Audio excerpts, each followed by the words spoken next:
स्वागत है आपका 11 स्पेशल में। शुरुआत करते हुए बताएं कि रांची के हिंदपीढ़ी की दो सगी बहनों के लापता होने की गुत्थी सुलझ गई है। पूरा मामला प्रेम प्रसंग का है। कर्नाटक से पुलिस ने न सिर्फ दोनों बहनों को बरामद किया बल्कि बड़ी बहन के प्रेमी मोहम्मद इस्माइल को भी गिरफ्तार कर लिया। पुलिस ने दोनों बहनों को भगाने में मदद करने वाले हिंदपीढ़ी के दो युवक और रजरप्पा के मजहर आलम नगर उटारी के इमरान खान को भी गिरफ्तार किया है। पीढ़ी से लापता बहनों की सुलझी गुत्थी। प्रेम प्रसंग में प्रेमी के साथ भागी थी बहनें। प्रेमी समेत 5 को पुलिस ने किया गिरफ्तार।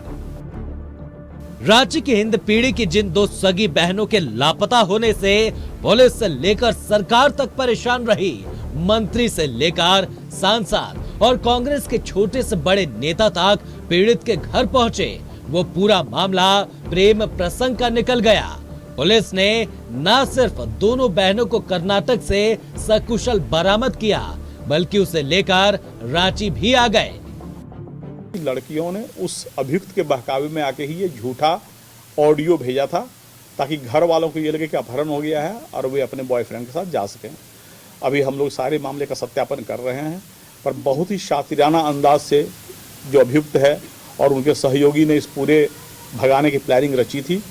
और इस पूरे प्लानिंग के दौरान ये लोग पुलिस के लोकेशन ट्रेस से बचने के लिए इन लोगों ने कई बार फ़ोन को तोड़ा, सिम को तोड़ दिया, कई बार जो है नए फ़ोन को लेकर रेलवे स्टेशन के केवल वाईफाई का यूज किया या अपने मित्र को बुलाकर वाईफाई का यूज किया ताकि पुलिस जो है सिम के आधार पर ट्रेस न कर पाए। दोनों बहनों के लापता होने के पीछे की पूरी कहानी किसी क्राइम शो से कम नहीं है। पूरी स्क्रिप्ट काफी दिनों पहले लिखी गई थी। एक एक प्लान फुल प्रूफ बनाने की कोशिश की गई और उसी योजना के तहत दोनों बहनें घर से निकली और घर वालों को फोन कर अपने अपहरण होने की झूठी कहानी बताई और ऑडियो को वायरल किया। प्रेमी के साथ भागने में 5 लोगों ने मदद की जिन्हें पुलिस ने गिरफ्तार कर लिया है। इस पूरे प्रकरण में जो मुख्य आरोपी था वह कर्नाटक का रहने वाला है जो हैदराबाद में काम करता है, मोहम्मद इस्माइल, और उनके 4 सहयोगी, कुल 5 आदमी को हम लोगों ने गिरफ्तार किया है जो पूरी योजना में लड़कियों को ले जाने और भगाने में शामिल थे। बड़ी बहन रहनुमा परवीन का प्रेम प्रसंग कर्नाटक के मोहम्मद इस्माइल से चल रहा था। मोहम्मद इस्माइल हैदराबाद में काम करता है। रहनुमा परवीन और मोहम्मद इस्माइल निकाह करना चाहते थे। इसी को लेकर योजनाबद्ध तरीके से घर से भागने का प्लान बनाया।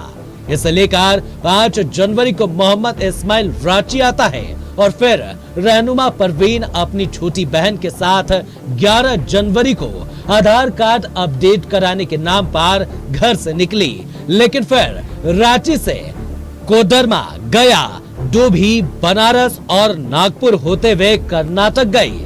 इस दौरान पुलिस को उसकी जानकारी न मिले, इसे लेकर कई सिम कार्ड बदले, मोबाइल भी तोड़े, लेकिन एसआईटी भी पूरी तरह एक्टिव थी। पुलिस ने कई ट्रेनों को सर्च किया, कई रेलवे स्टेशन के सीसीटीवी फुटेज खंगाले और फिर आखिरकार दोनों बहनों को ढूंढ निकाला। दोनों बहनों को भागने में रहनुमा का प्रेमी मोहम्मद इस्माइल, हिंदपीढ़ी का जुनैद आलम, रजरप्पा का मजहर आलम, नगर उटारी का इमरान खान और हिंदपीढ़ी के एक और युवक ने मदद की थी। इन सभी को पुलिस ने गिरफ्तार कर लिया है। 11 भारत के लिए रांची से नौशाद कादरी की रिपोर्ट।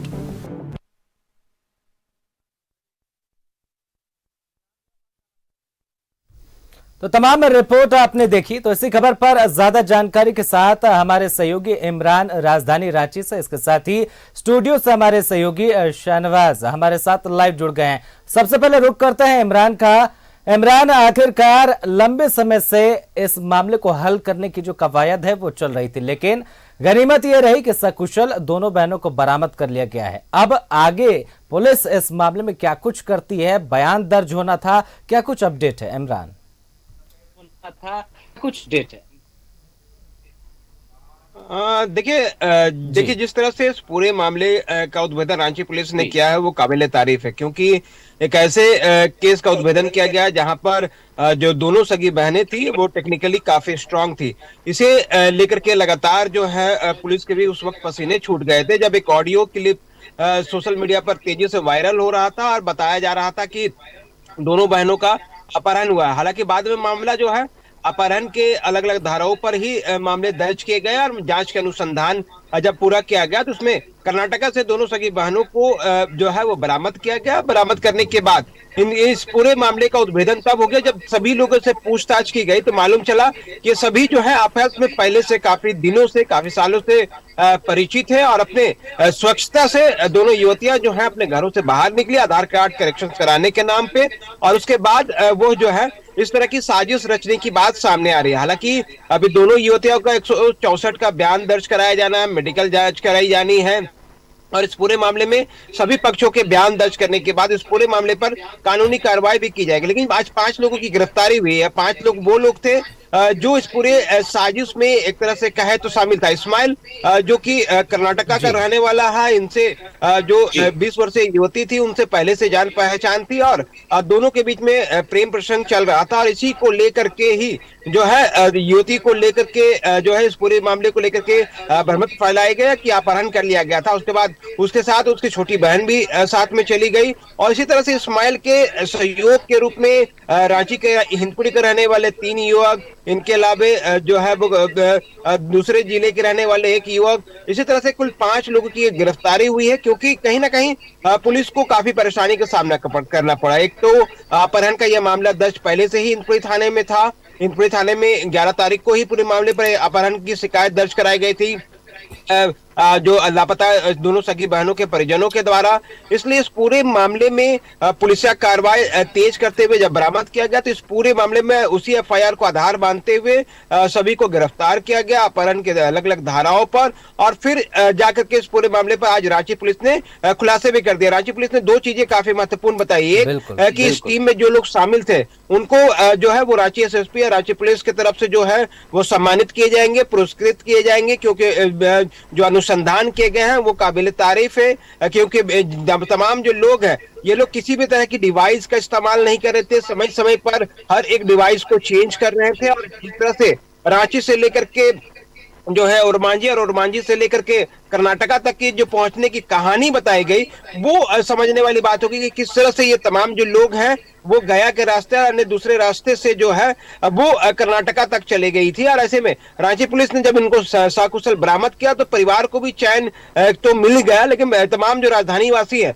जिनको इस बात को लेकर के फिक्र थी कि क्या राजधानी में युवा युवतियां सुरक्षित है या नहीं है, क्योंकि अगर बीच में दिन दहाड़े अगर किसी का अपहरण होता है और किसी को उठा करके कोई अगर ले जाते हैं तो गंभीर मसला हो जाता है। इसलिए इस पूरे मामले को लेकर के सिटी एसपी के नेतृत्व में जो एसआईटी की टीम गठन की गई थी उसमें कोतवाली डीएसपी, सिटी डीएसपी के साथ साथ 8 थाना प्रभारी और टेक्सटाइल की जो पूरी टीम थी जिसने इस पूरे कांड को उद्भेदन करने में काफी महत्वपूर्ण भूमिका निभाई है।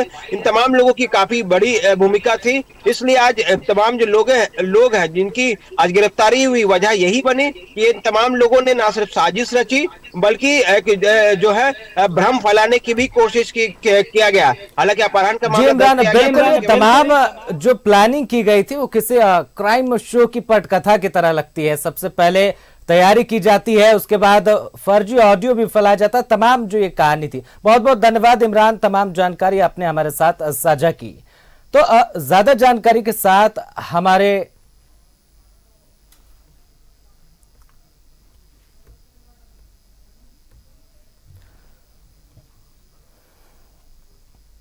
तो तमाम जानकारी न्यूज़ 11 भारत इस पूरे प्रकरण को लेकर शुरुआत से ही आपको दिखा रहा है। हमारे सहयोगी इमरान जुड़े हुए थे। अब सीधा रुक कर लेते हैं हमारे सहयोगी शाहनवाज का जो स्टूडियो से हमारे साथ जुड़े हुए हैं। तो सबसे पहले शाहनवाज जी, यहाँ पर सबसे बड़ी बात यह है कि मोहब्बत क्या न करवाए। आखिरकार जब प्रेम प्रसंग का मामला था तो उसको लेकर दोनों बहनों ने साजिश रची और कितनी समस्या हुई। पूरे राज्य की बात करें तो सांसद से लेकर मंत्री तक सभी कोई पीड़ित परिवार के घर पहुंच गए थे। एसआईटी का गठन हुआ, तमाम परेशानी का सामना सभी को करना पड़ा। आखिरकार इस पूरे प्रकरण से समाज को क्या संदेश लेना चाहिए शाहनवाज? समाज को सबसे बड़ा संदेश ये लेना चाहिए कि आज के जो बच्चे हैं, खास करके इस युग के बच्चे हैं, मोबाइल युग के जो बच्चे हैं, अब वो मासूम बच्चे नहीं रहे जी।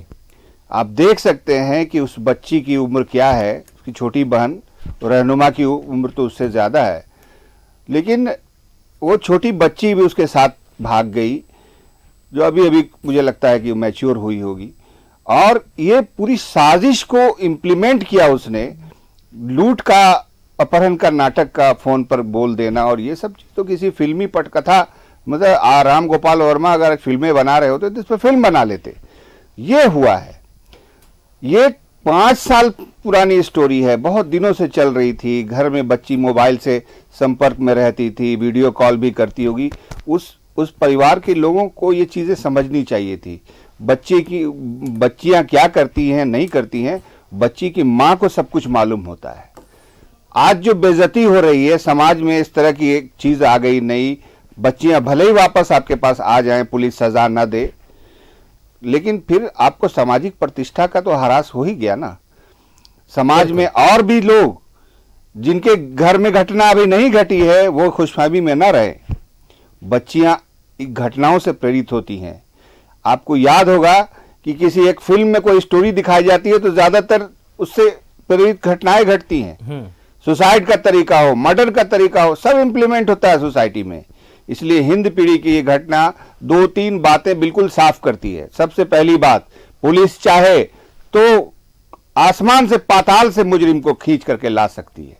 दूसरी घटना, जमाना बहुत खराब हो चुका है, अपनी बच्चियों को मोबाइल से दूर रखें, अपने छोटे बच्चों को मोबाइल से दूर रखें, सख्ती करें।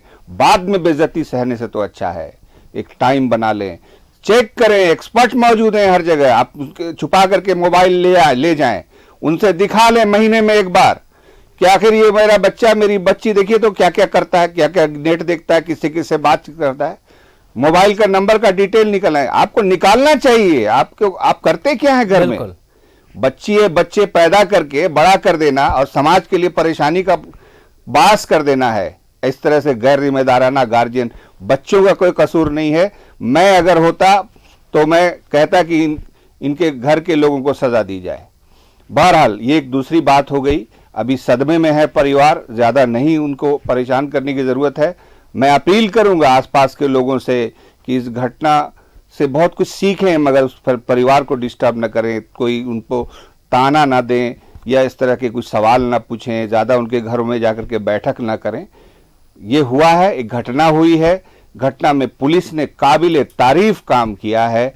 इतने कम समय में जाकर बताइए, जितना दिन बच्चियां रहती उन लोगों के साथ, बच्चियों की इज्जत अस्मत पर और ज़्यादा नुकसान होता। ये सब कुछ किया।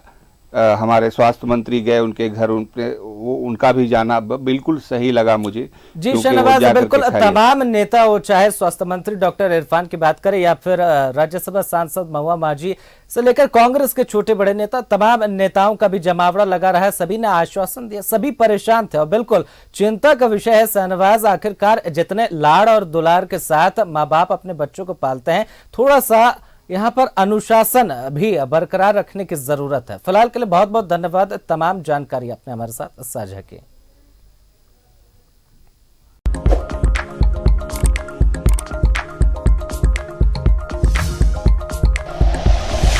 Like and share videos, subscribe करें हमारा चैनल और प्रेस करें बेल आइकॉन। न्यूज़ 11 भारत, सच है तो दिखेगा।